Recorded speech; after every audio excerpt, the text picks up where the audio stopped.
20 bullets. One man. One night in Harlem that changed everything. Bumpy Johnson was shot 20 times in a coordinated ambush, and 6 hours later, the entire city held its breath. What did Bumpy do next that made even the FBI tremble? To understand how it all led here, we go back to where it truly began. Thursday, August 19th, 1965. 11:43 in the evening. The front door of Small's Paradise swung open and Ellsworth Bumpy Johnson stepped out onto 135th Street. 61 years old, 40 years in Harlem. Not one defeat. He paused at the top of the steps the way a man pauses when he wants the night air to confirm that the world is still exactly where he left it. It always was when Bumpy was standing in it. Harlem breathed differently at this hour. The restaurants had thinned out. The families had gone home. What remained was the city's real pulse, the one that never showed up in newspapers, never got photographed, never got explained to people who didn't already understand it. Music drifted up from the basement clubs on 133rd, saxophone and bass rolling through the sidewalk grates like something alive and restless, looking for a way out. The smell of cigarette smoke and rain on hot concrete mixed into something that was almost sweet, almost familiar. The specific scent of a city that has been awake too long and stopped apologizing for it. Taxicabs rolled slow, their yellow rooftop lights cutting through the thin mist that had settled over the avenue since 9 o'clock. Groups of men stood in doorways talking low, laughing at things that would make no sense outside of this particular block on this particular night. A woman in a red dress passed through a pool of yellow streetlight and disappeared back into the dark as smoothly as if the darkness had opened for her specifically. This was Harlem after midnight. This was the city that belonged to the night, and the man now walking its streets was the reason it ran as smoothly as it did. He wore a charcoal gray suit pressed sharp enough to cut glass, a white shirt with diamond cufflinks that caught the streetlight when he moved, and shoes so clean they reflected the wet pavement beneath them.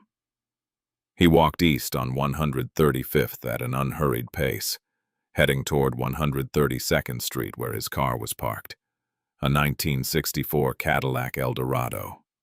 Black, immaculate. The kind of car that communicated everything about its owner without the owner having to say a word. 2 blocks away. 3 minutes on foot. His hands were loose at his sides. His breathing was steady and even. The meeting inside had gone well. 3 new distribution agreements finalized. All terms favorable. All parties satisfied and clear on expectations. Good business. Clean business. The kind of evening that reminded a man why 4 decades of building something carefully was worth every difficult cost along the way. People moved when they saw him. Not dramatically, not with visible fear written across their faces, just adjusted. A subtle and instinctive widening of the path, the way water separates around a stone without the stone making any effort at all. A young man leaning against a building wall straightened without being told, the way a person straightens in the presence of something that commands straightening. 2 men in conversation stepped slightly aside without breaking their sentence, the adjustment so natural it seemed choreographed. A woman sweeping the front step of a brownstone on the corner looked up, recognized him, and gave a slow nod that carried in it the weight of years, not fear. Not flattery. Something older and more genuine than either. Bumpy nodded back. He knew her name. He knew her daughter's name and which school she attended. He knew what the woman did to keep her lights on every month and how long she had been doing it. He knew these things about nearly everyone within a 12-block radius of where he stood, and that knowledge, that deep, patient, decades-long accumulation of human detail was the real foundation of everything he had built. Not muscle, not reputation alone. Attention. The slow, unglamorous, invisible work of understanding the place you live in more completely than anyone else alive. That was the actual architecture of Bumpy Johnson's power. Everything else was just the visible surface of it. He turned south at the corner of 132nd Street. His car was mid-block on the left side. 3 minutes and he would be inside it, heading home, ending a Thursday the same way he had ended dozens of Thursdays before it. Same club, same business meeting, same walk, same car. That pattern, that one reliable, slowly calcified pattern in an otherwise deliberately unpredictable schedule, was the only fixed point in Bumpy Johnson's week that he had not actively protected. And 2 miles south, in a room he did not know existed, 3 men had spent 4 months building everything around it. The 14th floor of a midtown hotel, booked under a false name, paid entirely in cash. The specific room requested because it had no direct sight lines from adjacent buildings. The curtains were drawn tight. The television played at low volume in the corner, not because anyone was watching it, but because sound travels through walls in old hotels. And men in this business develop certain habits the way other people develop the habit of locking their doors at night. Automatic, unthinking, just the way things are done. Tommy Aboli stood near the window and could not stop moving. His hands went into his jacket pockets and came back out. He walked 3 steps toward the table and 3 steps back toward the window. He had been doing this for the better part of an hour and showed no sign of stopping. Tommy was the acting boss of the Genovese family, technically the most powerful man in the room. Possibly the most powerful man in any room in New York organized crime at this particular moment, and in him. Power expressed itself not as stillness, but as an almost physical inability to stay contained. He needed movement the way engines need combustion. He had been making the case for 4 months, across multiple meetings in multiple locations, that the old arrangement with Bumpy Johnson was a relic, that the men who negotiated it were dead, that their handshake did not belong to the current generation, and the current generation owed it nothing. That Harlem, the single most profitable drug territory in the entire United States, was being operated by one 61-year-old man while the Genovese family collected a fixed percentage and called it a partnership. The mathematics offended him. The principle offended him more. Fat Tony Salerno sat at the small table near the door with a glass of water in front of him that he had not touched since it was poured 40 minutes ago. His fingers moved against the tabletop in a slow, steady rhythm. 1, 2, 3, 4. 1, 2, 3, 4. The rhythm of a man who has completed his calculations, reached his conclusions, and is now simply occupying time while the room catches up to where he already is. Tony controlled gambling and lending operations across East Harlem and the Bronx. He understood numbers the way experienced surgeons understand the body, not as abstract symbols, but as living systems with specific pressures and specific breaking points. He had examined the Harlem situation with exactly that lens, identified the single structural element that, once removed, would change everything downstream. His support for what had been decided tonight was not emotional. It was arithmetic. And then there was Vincent Gigante, standing against the far wall with his arms loosely crossed and his eyes moving at a slow, almost indifferent pace around the room, landing briefly on each surface and each person before moving on to the next. He had said perhaps 15 words in the past hour, perhaps fewer. He did not need more than that. In a room containing a man who expressed power through motion and a man who expressed it through calculation. Gigante's power expressed itself through a quality of stillness so complete it made everyone else in the room aware of how much unnecessary noise they were generating. He was the youngest of the 3, and already, by almost any measure, the most feared figure in the Genovese organization, not because of what he had done, though what he had done was substantial and well understood by the people who needed to understand it, because of what no one could predict he might do next. That unpredictability was not a personality quirk. It was a strategy, maintained with the same consistency and deliberateness that other men brought to their most important business decisions. The conversation had covered everything that needed to be covered. 4 months of separate discussions compressed into this final meeting. The history of the original arrangement, the tribute structure, the supplier access, the political protection, the generational transition that had left an agreement intact while removing the relationships and mutual respect that gave the agreement its original force. Old men had made a deal with Bumpy Johnson because they understood what he had built, and because the economics of working with him were better than the economics of fighting him. Those old men were dead or in prison or retired to Florida. What remained was their paperwork.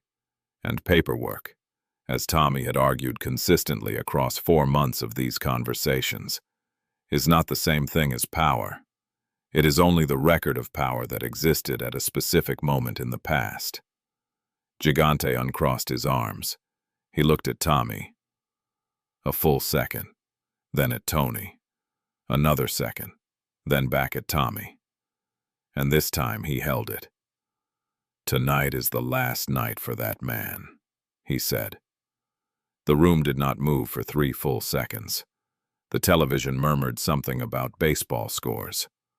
Outside the 14th floor window, Manhattan continued in its complete indifference to what had just been finalized inside this room. Nobody disagreed. Nobody spoke at all. Tommy stopped pacing. Tony's fingers went still against the tabletop. The decision that had been building for 4 months had just been spoken aloud by the one man in the room whose spoken words carried the weight of absolute finality.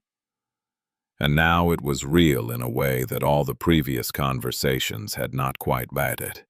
The meeting ended in 3 minutes. They left through separate exits, at separate intervals, without looking at each other in the hallway. 6 weeks earlier, 9 men had begun the work that this meeting had set in motion. They came from Detroit, Chicago, and Philadelphia, professional contractors, each selected for a specific combination of qualities: military training, confirmed prior work, 0 documented connection to New York organized crime, and no existing relationships in Harlem that could complicate their operational security. Each was paid $70,000, half on agreement, half on confirmed completion. The total expenditure communicated, more precisely than any words could, exactly how seriously the men authorizing it took the outcome. They spent 6 weeks learning one man. They learned his car, his tailor, the specific cadence of his walk, not fast, not slow, the measured and unhurried stride of a man who has long since stopped needing to demonstrate anything to his environment. They learned that he scanned left before right when assessing an unfamiliar space, that his right hand moved toward his waistband when his nervous system registered something wrong, before his conscious mind had identified what wrong meant in that specific moment. They timed his Thursday walk 11 separate times across 6 weeks, under different weather conditions and from different observation positions along the route. 2 blocks, between 2 minutes 45 seconds and 3 minutes 10 seconds. Depending on whether he paused to speak to anyone along the way. They mapped every streetlight on 132nd Street. They noted which ones were functioning at full brightness, which ones were dim, and which ones had been broken long enough that the city had stopped bothering to repair them. They identified the section of the block that sat in the deepest shadow between 11:30 and midnight. They chose it. They rehearsed for 3 days in an empty lot in New Jersey. Distances marked on the ground with tape. The entire sequence run until it executed in under 10 seconds without a single spoken cue between the 9 of them. 3 vehicles. Coordinated exit. Coordinated approach. Coordinated withdrawal. Everything planned. Everything practiced. Everything accounted for. By 10 o'clock on the night of August 19th, all 3 vehicles were in position on East 132nd Street. The Chevrolet Impala at the corner of Lenox Avenue, engine running, lights off. The Ford Galaxy mid-block, its dark exterior absorbing the thin light from the one functioning street lamp nearby. The Plymouth Fury at the 7th Avenue corner, positioned at the precise angle needed to cover the western exit completely. 9 men distributed across 3 vehicles, all sitting back from the windows, all completely still. No cigarettes, the glow is visible at need from distances that compromise operational security. No phones, the light is visible further than that. No conversation, cold air on empty streets carries sound with a clarity that warm, crowded air does not. And these men understood that without being reminded. They watched the street. They waited. They knew he was coming. They knew the window. They knew his pace and his pattern and the 4-second interval between his turning the corner and the moment his threat assessment instincts would begin actively processing what his eyes were seeing. 4 seconds was the margin they had built the entire operation around. Inside that 4-second window, 9 trained professionals positioned at 3 separate angles represented a level of coordinated force that no single individual, regardless of experience, regardless of instinct, regardless of whatever reputation preceded them, could respond to effectively. The mathematics were straightforward. They had run them repeatedly. What the mathematics could not measure, what 6 weeks of careful external observation had no instrument to detect, was what 40 years of surviving situations exactly like this one had built inside the man currently walking south on 132nd Street. Not technique, though his technique was real. Something deeper than technique. Something that lives in the nervous system rather than the mind.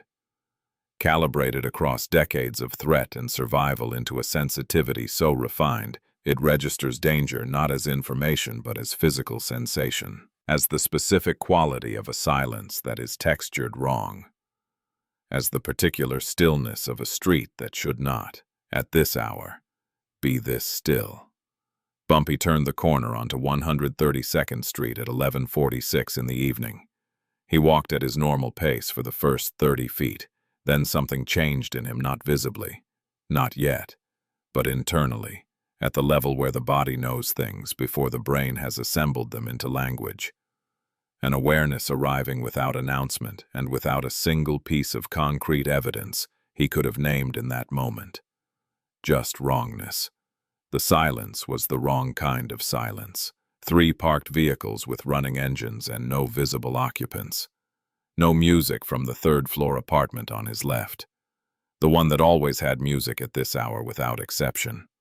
The usual constellation of night people on this block, the men on stoops.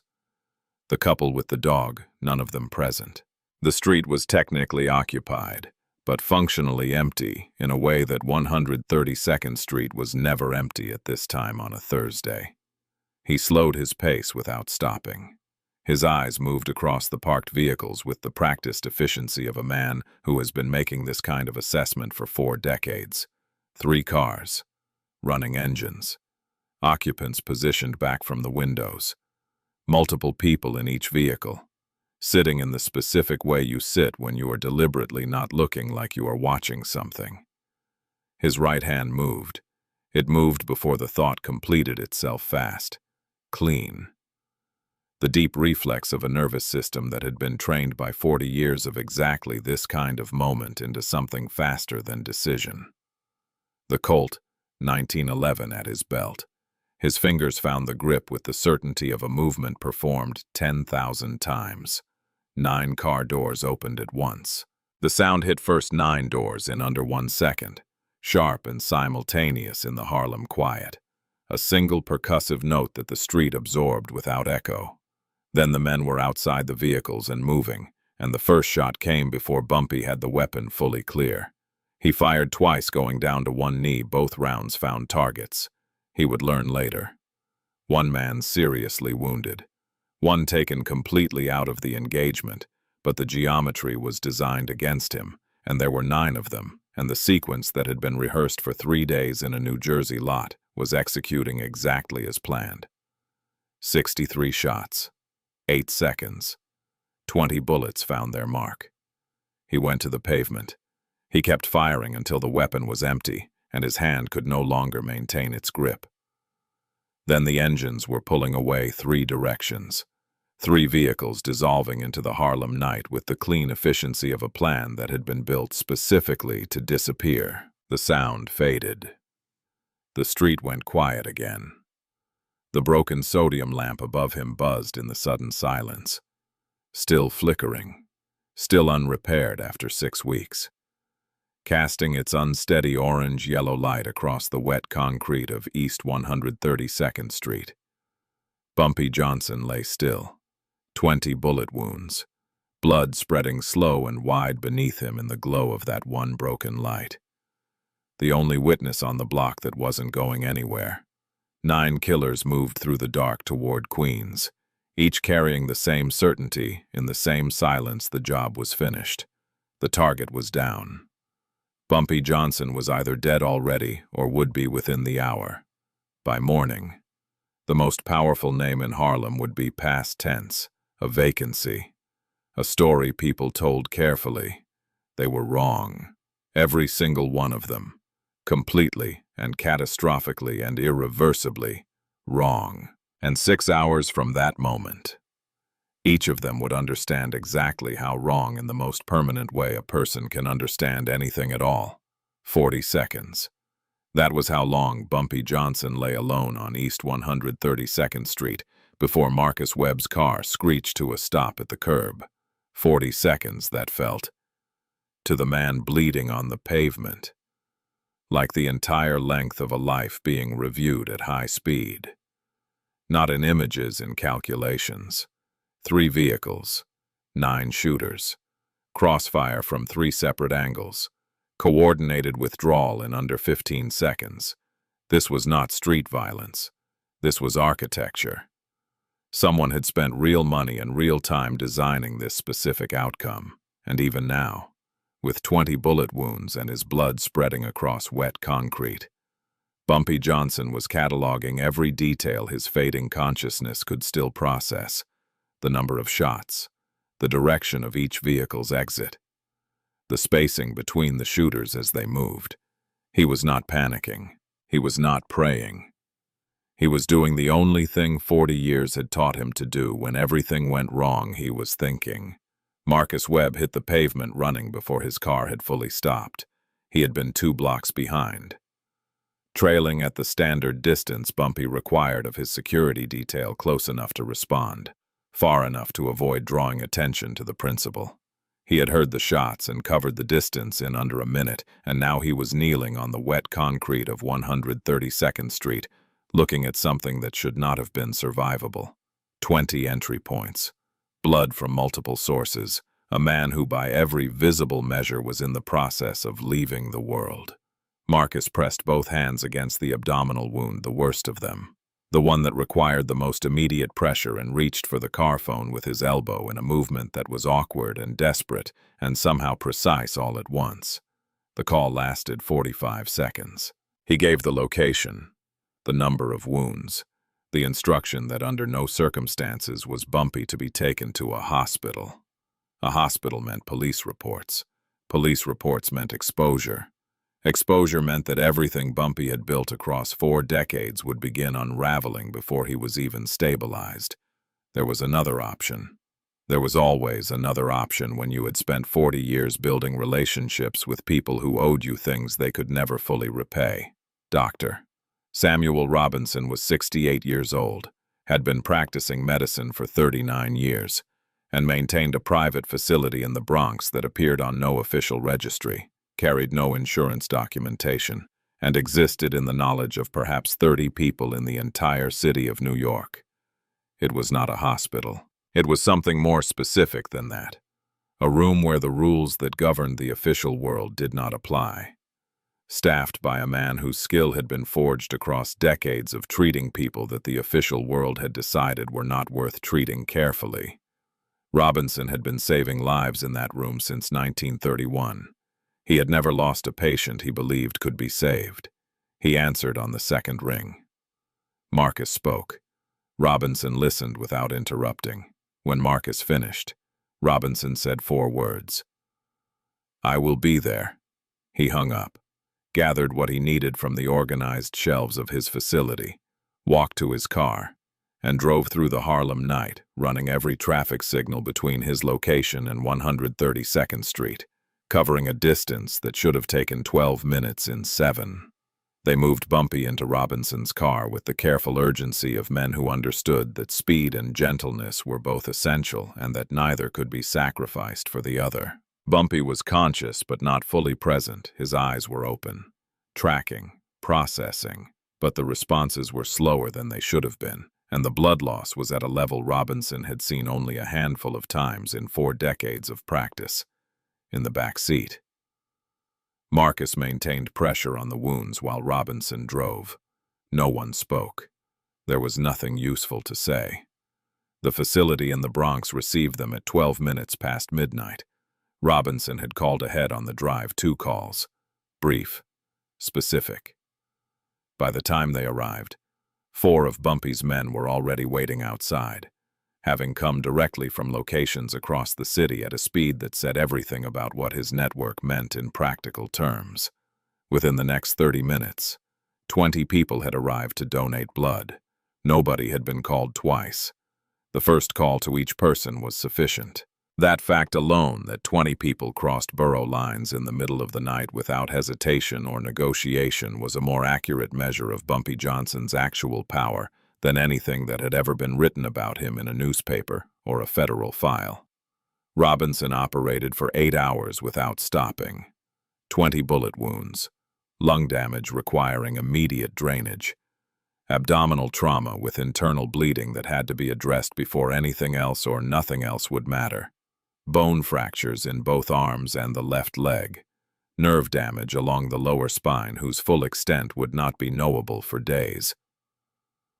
Robinson worked through it methodically, the way he had always worked, not fast, not slow, but with the specific, deliberate precision of a man who understands that accuracy is more important than speed, and that the difference between them is often the difference between a patient who walks out and one who doesn't.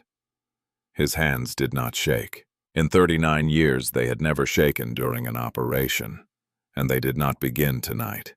At 7:15 in the morning, Robinson stepped back from the table, removed his gloves, and looked at the man lying in front of him.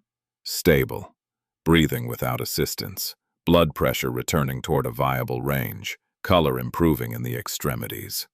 Alive improbably, almost impossibly alive, in a way that Robinson would spend the rest of his own life struggling to explain in purely medical terms.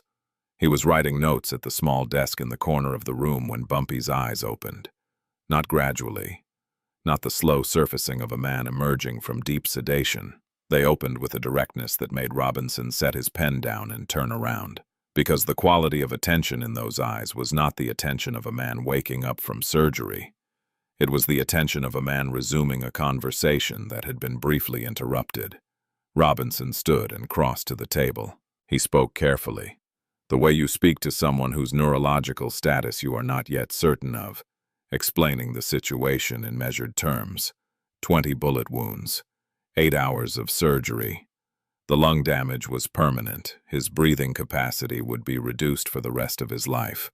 The nerve damage in his legs meant that normal mobility was not guaranteed.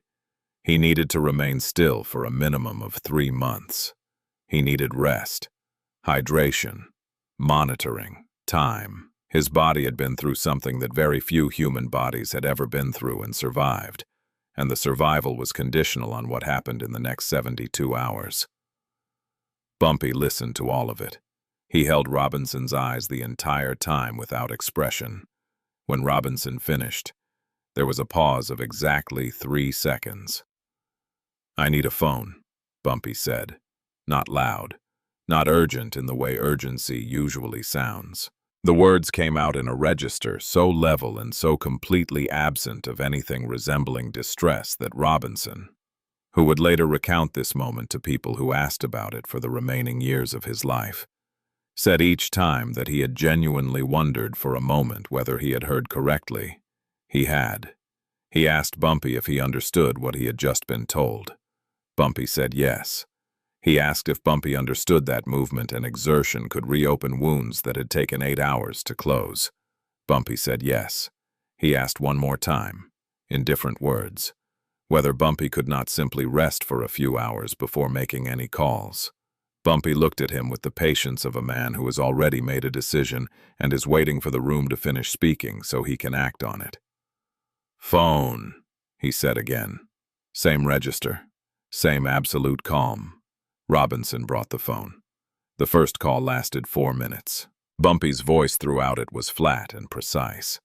The way a surgeon's voice is flat and precise, not because the situation lacks gravity, but because gravity is been served by clarity. He told Jerome Patterson, his logistics coordinator, what had happened in 11 words. He described what he needed in 3 sentences. He specified the timeline in 2 numbers. He did not express anger. He did not explain the personal dimension of what had been done to him. He communicated a set of operational requirements as though he were placing an order for something that needed to arrive by a specific time, and then he ended the call. The second call lasted 3 minutes. This one went to Paul Williams, his intelligence coordinator, the man responsible for knowing where people were and how to reach them. Bumpy asked for the location of 3 specific individuals. He asked how quickly Williams could confirm the information. Williams gave him a time. Bumpy said that time was acceptable and ended the call. The third call lasted 2 minutes.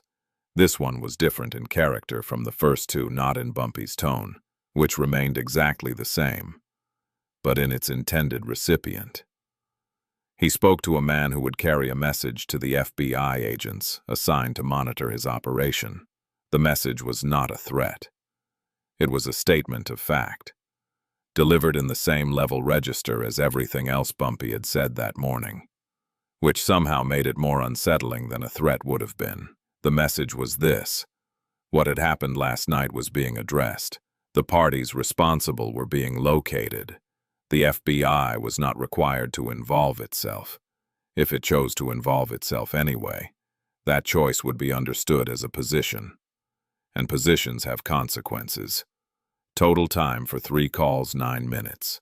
Robinson stood in the corner of the room watching and feeling something he had not felt in 39 years of medicine. The specific discomfort of understanding that the most seriously injured patient he had ever kept alive was, in some essential way that had nothing to do with physiology, completely fine. Not fine in body, fine in the part of a person that determines what the body does next. What Bumpy Johnson had just demonstrated in 9 minutes, from a surgical table in an unlisted facility in the Bronx, with 20 unhealed bullet wounds and a permanently damaged lung, was not toughness in the way the word is usually meant. It was something more structural than that. It was the difference between a man whose power lives in his physical presence and a man whose power lives in his architecture, in the network. The relationships, the decades of accumulated obligation and trust that continue functioning regardless of what has happened to the man at the center. You could shoot Bumpy Johnson 20 times. What you could not shoot was 40 years of Harlem. At that same moment, in room 237 of the Galaxy Motor Inn in Queens, 9 men were having the best morning of what they believed would be a significantly better life going forward.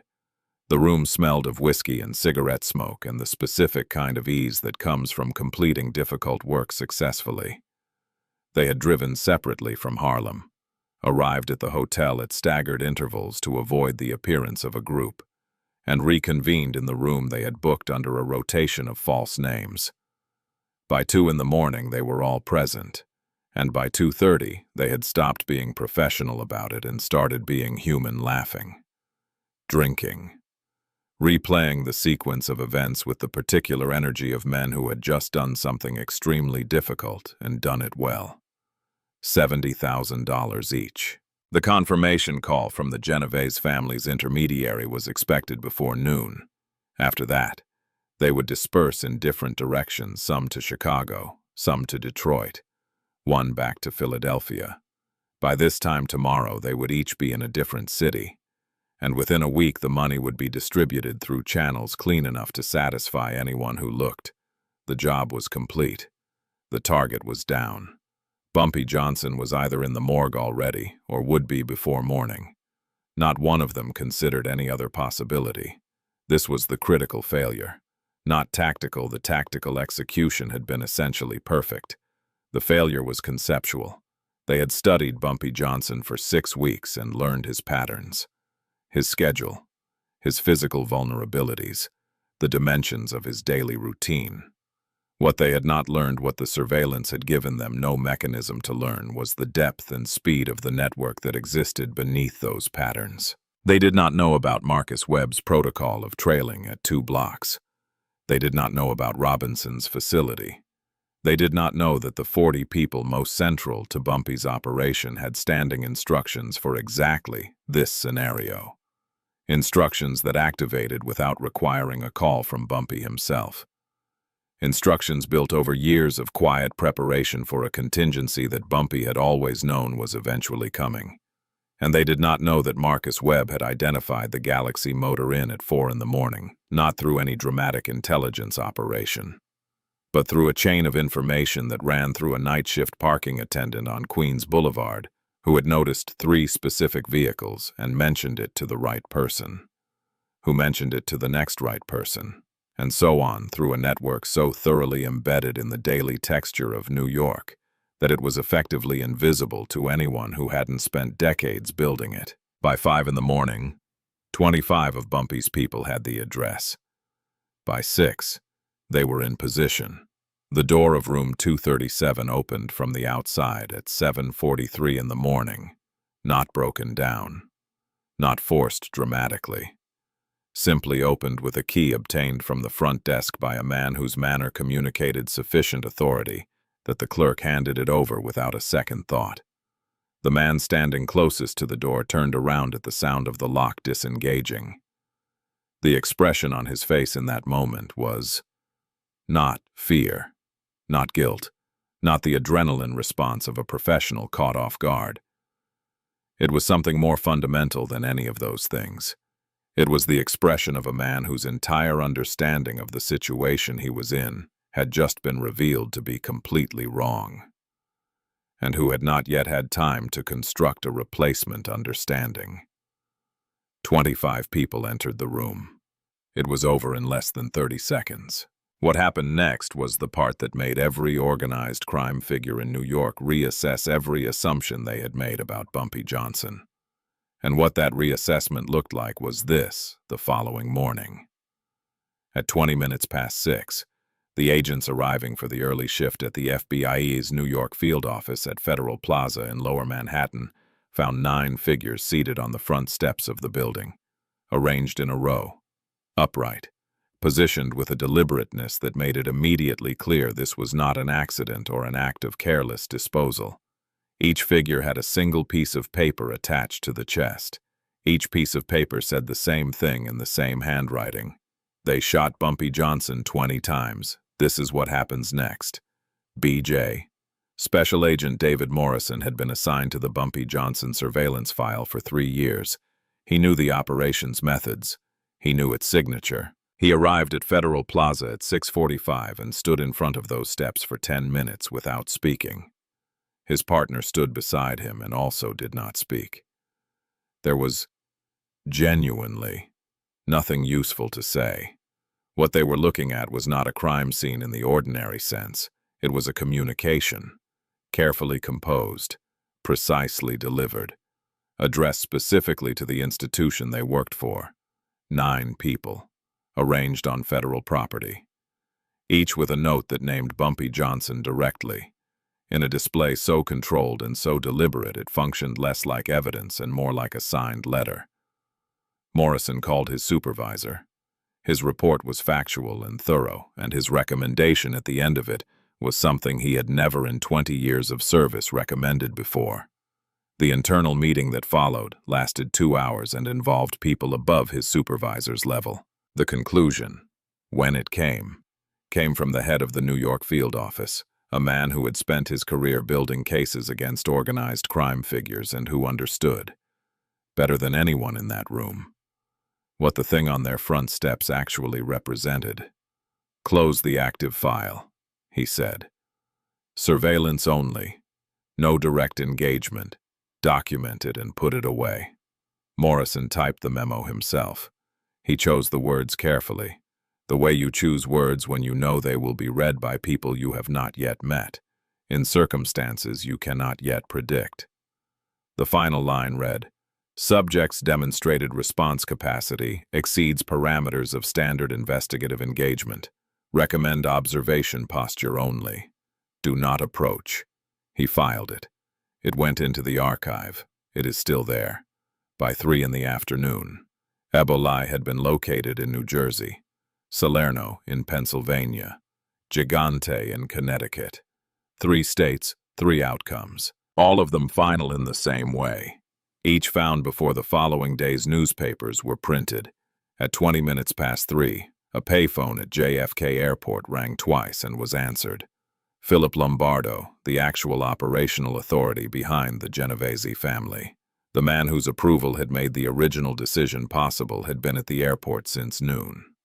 Bag packed, ticket purchased, waiting for a number to call. His voice when Bumpy answered was not the voice of a man in his position. It was the voice of someone who had done a calculation and arrived at a conclusion and was now in the process of acting on it with whatever dignity remained available to him. He said he had not authorized the hit. He said the 3 men who ordered it had acted outside family approval. He said he accepted the consequences that had followed. He said he was leaving. He said he would not be returning. He asked for one thing only, confirmation that his departure would be sufficient, that the matter would be considered closed. Bumpy listened to all of it. Then he said one sentence. Lombardo did not respond to the sentence. He hung up the phone, walked to the gate, boarded a flight to Palermo, and never set foot in New York again for the remainder of his life. 6 hours. From a surgical table in the Bronx to the complete restructuring of organized crime's understanding of what Bumpy Johnson was and what coming after him was at. 6 hours from the edge of death to a memo in the FBI archives that essentially said, "We looked at this man and decided the honest thing to do was to stop looking." But what the memo could not capture, what no document in any archive holds, was the thing that made all of it possible, not the network, though the network was real, not the loyalty, though the loyalty was extraordinary. What made it possible was the 9 minutes on a surgical table when a man with 20 bullet wounds looked at the ceiling of an unlisted room in the Bronx and made 3 phone calls in a voice that sounded like he was scheduling a meeting. That was the thing no one had planned for. That was the thing that couldn't be shot. But what Bumpy Johnson left behind, what outlasted the network and the loyalty and the 6 hours that shook New York, was something quieter than all of it, and more permanent. And that is where this story truly ends. The memo is still in the archives. Classified. Restricted to senior personnel. 3 paragraphs typed on standard federal letterhead signed by the head of the FBI's New York field office and dated August 20th, 1965. The language is bureaucratic and measured, the way language becomes when people are trying to say something uncomfortable, using words that will hold up to institutional scrutiny. But strip away the formal structure and what the document says, in its essential meaning, is this: we encountered a man whose capabilities exceeded our ability to respond, and our recommendation is to stop trying. That memo is not a record of failure. Failure implies that the system attempted something and fell short. What the document actually represents is rarer and more significant than failure. It is an acknowledgement, made in writing, by one of the most powerful law enforcement institutions in American history, that there exists a form of intelligence which operates according to rules the institution was not designed to engage with, not faster, not stronger, differently structured, built on foundations loyalty earned over decades, networks assembled through genuine human relationship rather than transaction, trust that had been tested repeatedly and held that no federal investigation, however well-resourced, had a mechanism to dismantle. The FBI closed the file on Bumpy Johnson, not because they lacked evidence. They closed it because they understood.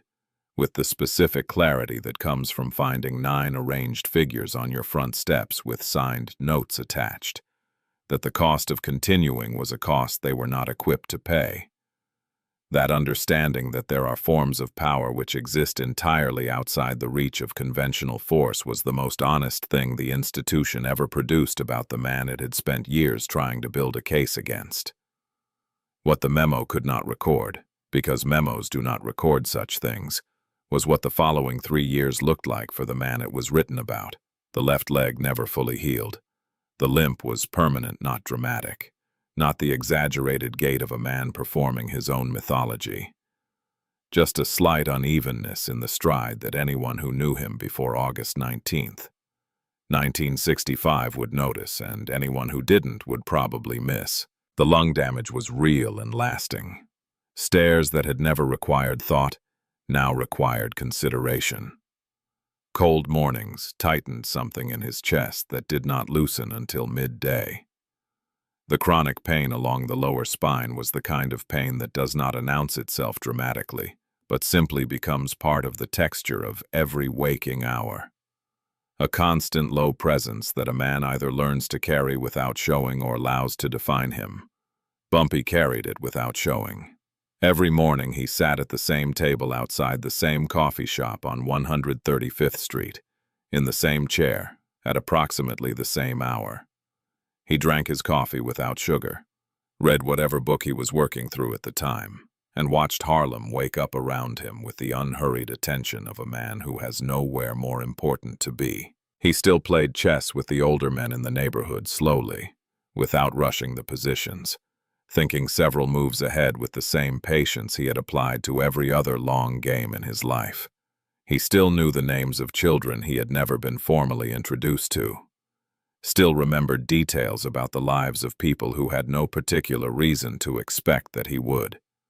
The network of human knowledge he had spent 4 decades building did not diminish in the years after August 1965. If anything, it deepened, because a man who has survived what Bumpy survived tends to pay closer attention to what actually matters. He died in the spring of 1968, not on a street, not in a conflict. His heart stopped while he was sitting in a restaurant in Harlem, at a table he had sat at many times before, in a neighborhood he had shaped across 4 decades of patient, costly, complicated work. He was 63 years old. The cause was cardiac arrest, the accumulated toll of a body that had been asked to absorb more than bodies are designed to absorb, finally presenting its bill. His enemies did not collect him. Time did, on its own schedule, in its own way. Even that felt consistent with something essential about who he was. Bumpy Johnson had spent his entire life refusing to be taken out by anything that came from the outside. In the end, nothing from the outside managed it. What he left behind is the part that outlasts the biography. 20 bullets could not stop him, and that fact is remarkable and worth knowing. But it is not the most important thing about what happened on August 19th and 20th, 1965. The most important thing is what those 9 minutes on a surgical table revealed about the actual structure of lasting power. Not the power that comes from being feared. Fear is contingent, situational, dependent on the continued presence of the thing being feared. The power that Bumpy Johnson demonstrated in those 9 minutes was something different in kind. It was the power that accumulates when a person spends decades treating the people around them as worth knowing, worth remembering, worth the investment of genuine attention. The 20 people who crossed borough lines to donate blood at midnight did not do it because they were afraid of what would happen if they didn't. They did it because of specific things Bumpy had done for specific people across 40 years of being present in the place he lived. That is not a story about organized crime. That is a story about what human networks actually run on. In the history of New York's underworld, there were figures with more resources, more reach, more documented capacity for force than Bumpy Johnson. None of them, not one, produced a moment like the morning of August 20th.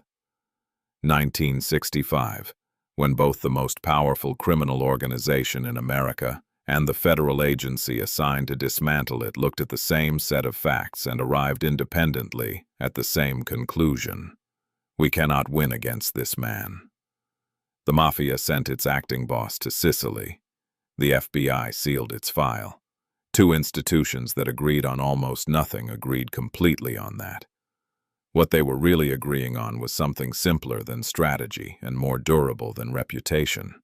They were agreeing that there is a kind of person who cannot be defeated from the outside, because the most essential part of what makes them who they are does not live in their body, does not live in their organization, does not live in any single element that can be targeted and removed. It lives in the accumulated weight of 40 years of showing up, paying attention, and building something that holds together because the people inside it genuinely want it to. They shot him 20 times. They forgot one thing. The most dangerous part of Bumpy Johnson was never his body. It was never his reputation. It was never even his network, though the network was extraordinary. It was this the thing that kept working at 7 in the morning on a surgical table in the Bronx, when everything else had been stripped away and there was nothing left but a telephone and a mind that had never, in 61 years, learned how to stop.